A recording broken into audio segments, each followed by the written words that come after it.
Three, two, one, 3, 2, 1, 3, 2, 1, 3, 2, 1.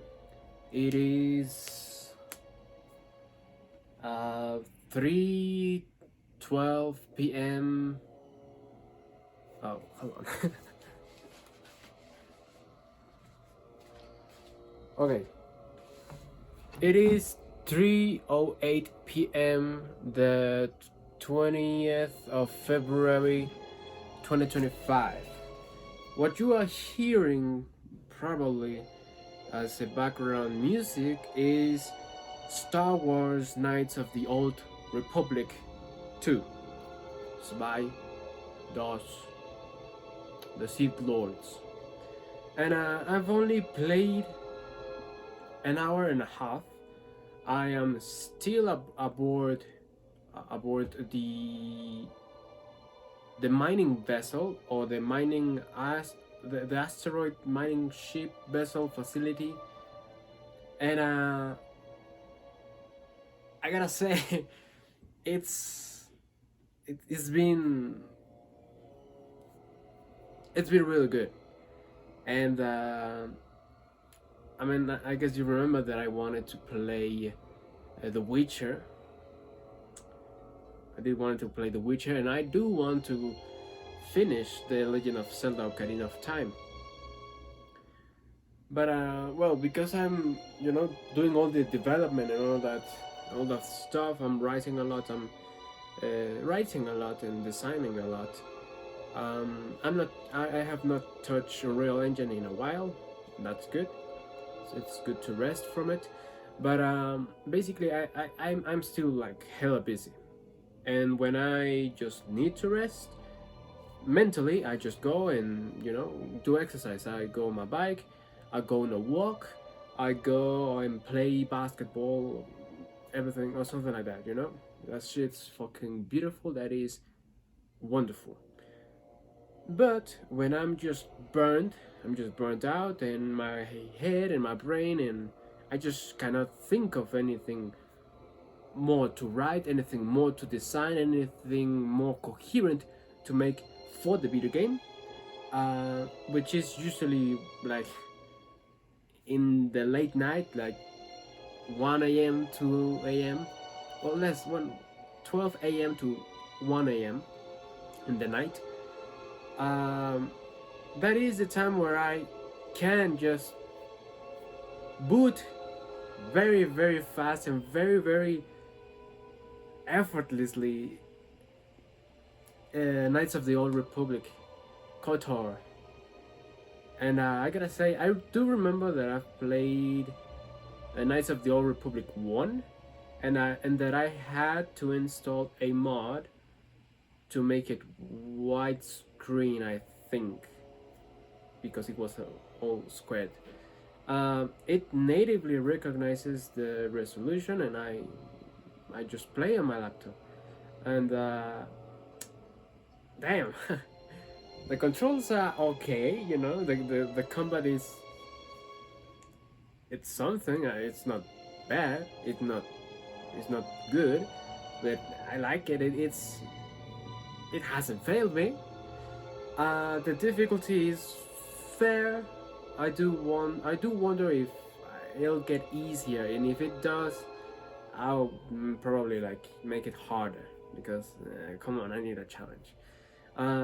But goddamn, the little amount of RPG aspect, while taking to just once again in just this hour and a half, which once again I'm telling you what I'm doing, because I can just play like 30 minutes and I'm done. Like, damn, I want to play more, but I'm tired. I physically can't play more, but I want to, and that is a great video game. In just an hour and a half, I already am hooked on Knights of the Old Republic 2. And yeah, so the RPG aspect of it, the decisions, the freedom of the player, the freedom given to the player, I mean, it has been really cool. Like, I can ask as many answers, I can ask as many questions as I can, and as I can understand. The lore is very good. Of course, it has very explicit hints. It's fine, but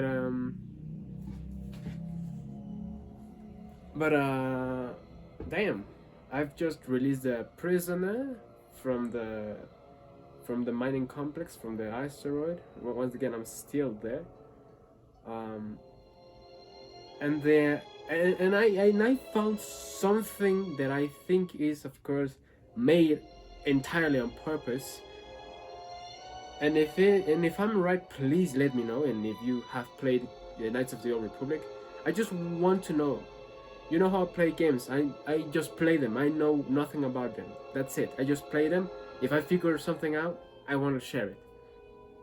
So is this part where two Sith Lords, two Jedi were fighting, right? That the prisoner tells you that the Old Republic and all that divided between a Sith Lord and a Jedi, and that Sith Lord, it gave you basically the tools right here in the game without a Dragon Keep. You know, like Dragon Age Inquisition, where you have the Dragon Keep. Otherwise, the experience is very weird. In Knights of the Old Republic 2, I just found out, I just interpreted, I just kind of understood that you basically will shape the enemies, the factions, maybe the worlds, the events of the previous game, even if you didn't play it like me, even if you didn't play the original game, the first game, like me.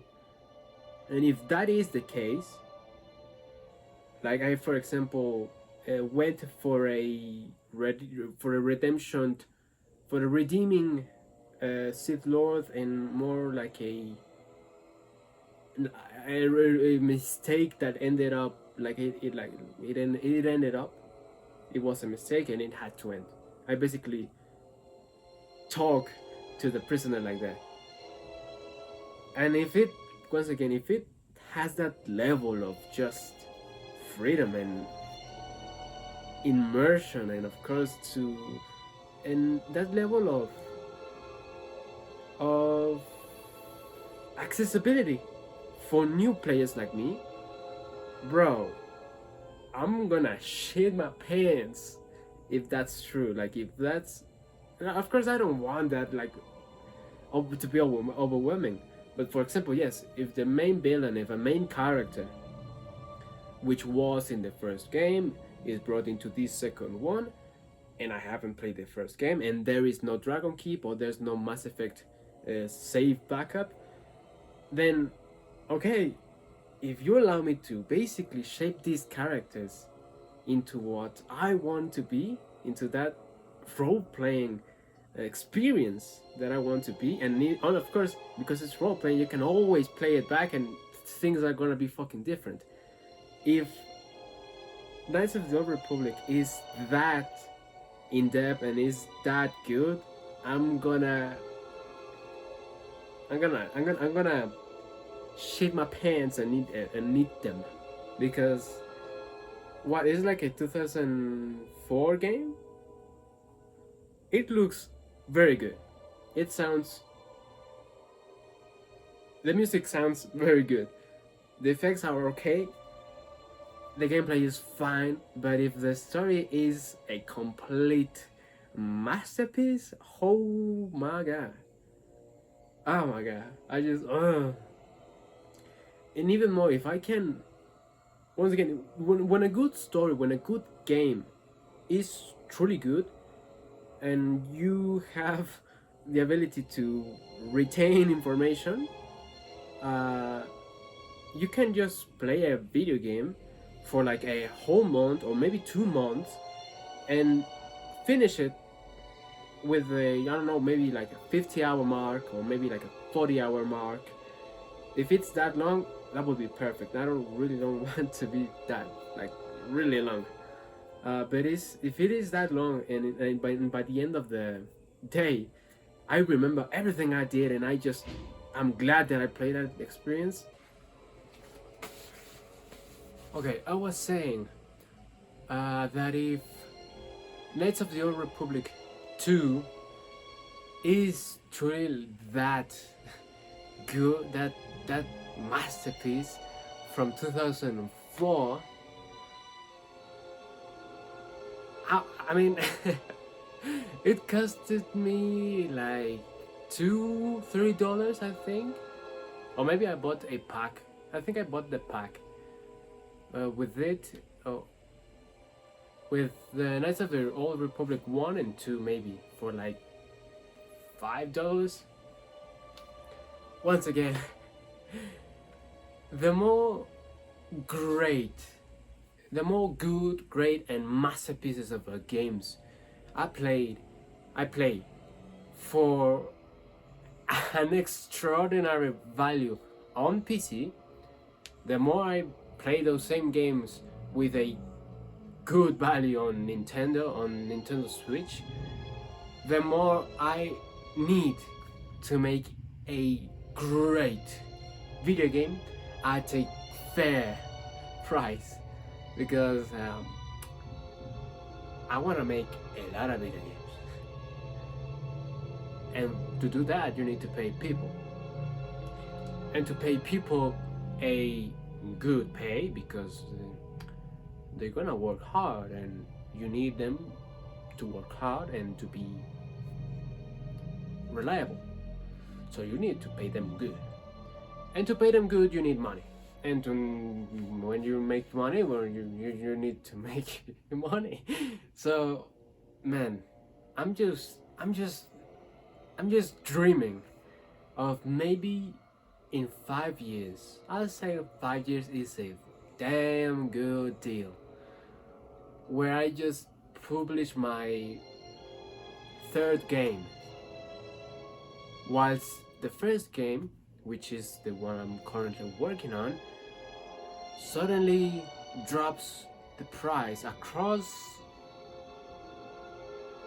all the platforms that it can get into. It suddenly drops its price to something like $5 to $10, and I will make it just a true option for new and old gamers to buy, because once again, this video game from 2004 that cost me $5 is hooked me right on with just an hour and a half. And if it keeps going that way, it won't blow my mind, but I will work harder, because my competition is not amongst GTA 6, it's not amongst Zelda 3, it's not amongst Pokemon AC. My competition is with gamers that are gamers but don't have a lot of money to spend, because I am that gamer. I am targeting myself. I do not want to sell 1,000,000 copies. If I could, that would be fucking great, but I don't care about that. I just want to sell. That's it. I just want to sell to those who trust in my work, who trust in my vision and my video games. That's what I want to do. For gamers to buy a video game that they own and within law, and then to have a fucking blast for like 20 to maybe 40 hours total, and then to replay and replay and replay. And yes, it's gonna be a modern experience, but KOTOR to me, although it's 20 years old, it's a modern experience for me for $5 fucking. So yeah, once again, because it's like so easy to play, and it's suddenly really good, and I can play like once again like 30 minutes, and that's really good. I think I'm gonna finish or try to finish Knights of the Old Republic 2 first. I just love it, man. Anyway, it is 3:30 p.m. the 20th of February 2025. Hope you have a good day, a good night, a good evening, a good something. I hope the weather isn't that cold. I hope the weather isn't that hot. I hope your city doesn't flood. I hope your city doesn't have a drought. And I hope you hug your loved ones and have a good time and rest and work and drink water and try to eat less sugar if you can. Anyway, see you.